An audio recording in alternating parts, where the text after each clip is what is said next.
Hello and welcome to GBN Originals. I'm Ben Leo. Now imagine a world where your wallet becomes obsolete. No card numbers, no PIN codes, just you, your face and your hand becoming the key to your financial transactions.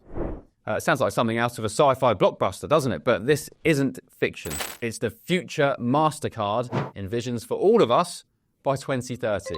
In a bold announcement, Mastercard has revealed plans to phase out the iconic 16-digit credit card number that's been a cornerstone of modern commerce for decades. And instead, of course they're turning to biometric authentication, using your unique physical traits such as your face or your palm to verify payments. What could go wrong? By the end of this decade, Mastercard's vision is that your body will be all you need to pay for groceries, book flights, or shop online. This announcement is part of a broader shift in how we think about money and security in an increasingly digitized world. But what does this mean for you, me, and society as a whole? Well, let's break it down.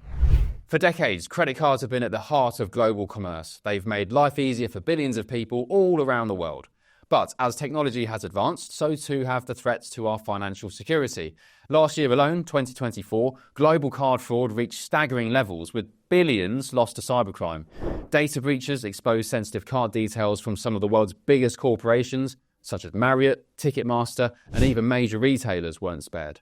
So this isn't just an inconvenience, it's an absolute crisis. Because every time you swipe or tap your card at a payment terminal or enter your details online, you're exposing yourself to potential fraud. Criminals are getting smarter and even more sophisticated each and every year. This escalating crisis has pushed companies like Mastercard and Visa too to rethink how we pay and how we protect ourselves. Their solution? Biometrics, your fingerprints, your face, even the palm of your hand, combined with advanced tokenization technology. So how does that all work then? Biometric authentication is simple, yet incredibly powerful. Instead of storing your credit card number on a physical card or in an online system where it can be stolen by hackers, tokenization converts it into a unique digital identifier stored securely on your device or in a cloud-based system. This token is meaningless to anyone who tries to steal it because it can only be verified when paired with your personal biometric data. When you make a payment using biometrics, whether it's through facial recognition or scanning your fingerprint, the system verifies both the tokenized data and your physical traits. This ensures that even if hackers breach a system or intercept payment data, they just can't access anything useful. The goal is clear.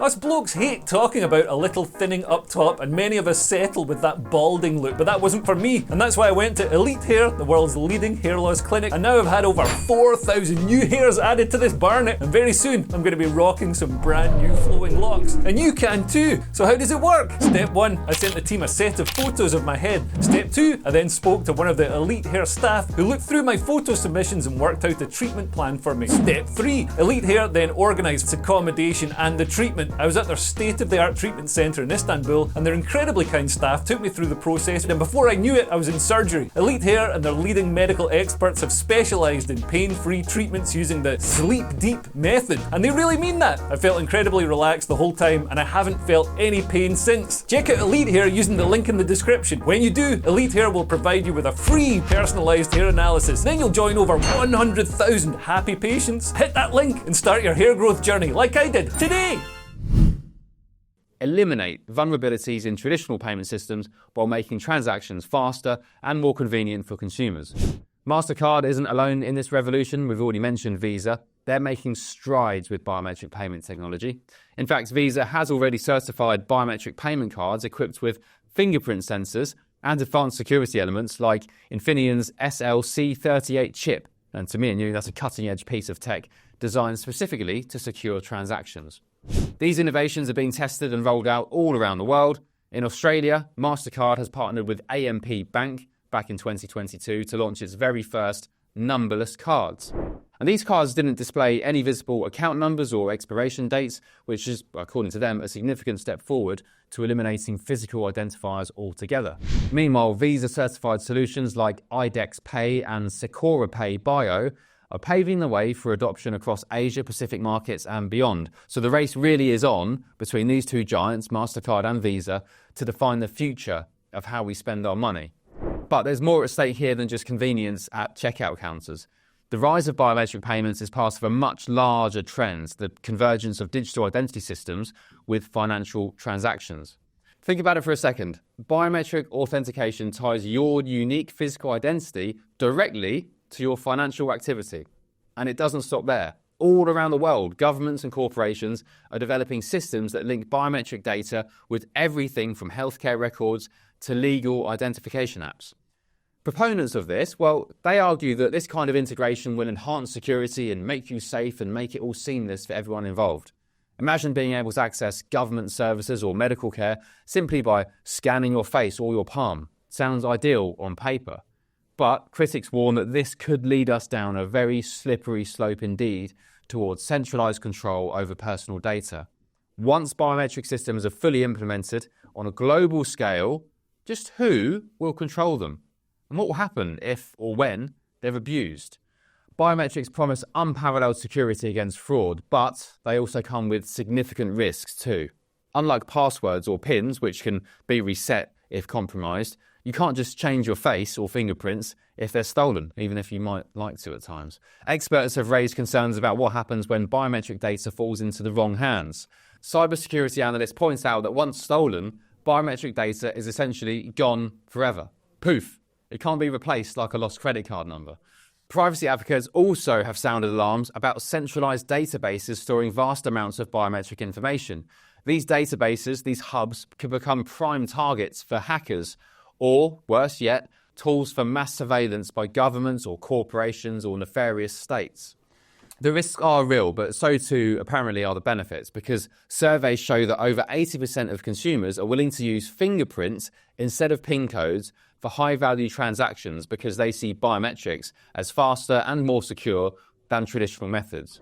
So despite privacy concerns, many people are excited about the prospects of ditching their wallets altogether and just scanning your face on a screen or putting your palm on a screen. The idea of waving your hand or scanning your face at checkouts does feel futuristic and undeniably convenient. Some consumers love the idea because it eliminates fumbling for cards or remembering passwords or PINs during busy moments. Others, though, including me, I'll have to say, they remain sceptical about whether these systems will truly protect their data in the long run. But one thing is clear. As companies such as Mastercard push forward with these technologies, consumers will need to weigh convenience against potential risks very, very carefully. Mastercard's ultimate goal isn't just removing numbers from credit cards. No, it's removing cards altogether. And by eliminating physical cards entirely from their ecosystem by 2030, only 5 years away, Mastercard hopes to reduce fraud while enhancing user experience across its global networks. But this shift also raises very serious questions about choice and control. Will consumers like me and you still have alternatives if we don't want our bodies tied directly to payment systems? Or will they eventually be forced into adopting these technologies, whether they like it or not?